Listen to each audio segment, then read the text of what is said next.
ઓ God, આજે તો ડટુએ મારી ડ્રોઈંગ બુકના બધા જ પેજીસ ખરાબ કરી નાખ્યા. હેલો એવરીવન, આ હતો આજનો મારો બ્રેકફાસ્ટ. ભાખરી, પરોઠું, ગાંઠિયા અને મારી કોફી. ચાલો બ્રેકફાસ્ટ કરી લઈએ. પછી અમારા ઘરે આવ્યા હતા મહેમાન, એટલે આવી હતી ડટુ.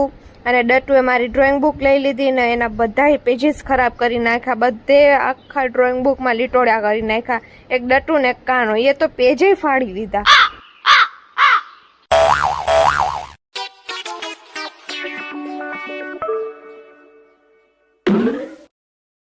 હું બનાવતી હતી એક બેંગોલી સ્વીટ ડીશ, અને આ ડીશ શું છે એ તમે લોકો ગેસ કરીને કહેજો. અને એ ડીશ મેં શું બનાવી હતી કાલે કહીશું. અમારા ઘર પાસે આવ્યો તો પપેટ શો, અને મેં મારી લાઈફમાં ફર્સ્ટ ટાઈમ પપેટ શો જોયો છે ઘર પાસે. પપેટ શો ને ગુજરાતીમાં શું કહેવાય એ તમે લોકો મને કમેન્ટ કરીને કહેજો. મારા નાની માના ઘરે ગયા હતા અને ત્યાં બનાવી દીધી મેં ડટુને ને ભઉને બોટ.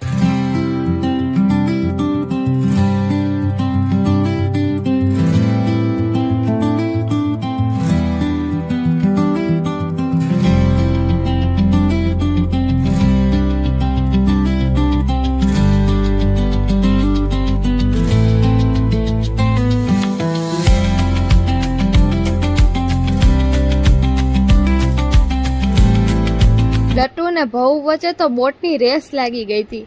બે રેસ લગાડી હતી કે કોની બોટ પેલા પહોંચે છે.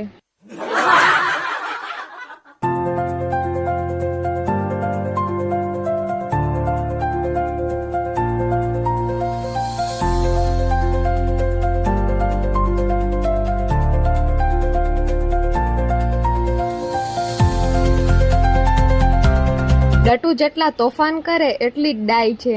જો કેવી ડાય થઈને રોટલી બનાવે છે બધા માટે. મેં ડટુની રોટલી હતી એમાંથી બનાવી દીધો એને સ્ટાર. કેમ કે હું જ્યારે નાની હતી ને ત્યારે ડટુના મમ્મી પછી મારા મામા મને આવી અલગ અલગ ડિઝાઇન બનાવી દેતા રોટલીમાં, સ્ટાર, ફ્લાવર, એટલે મેં એને બનાવી દીધી. જમીને ખાધા મેં મારા ફેવરેટ મોતીચૂરના લાડુ.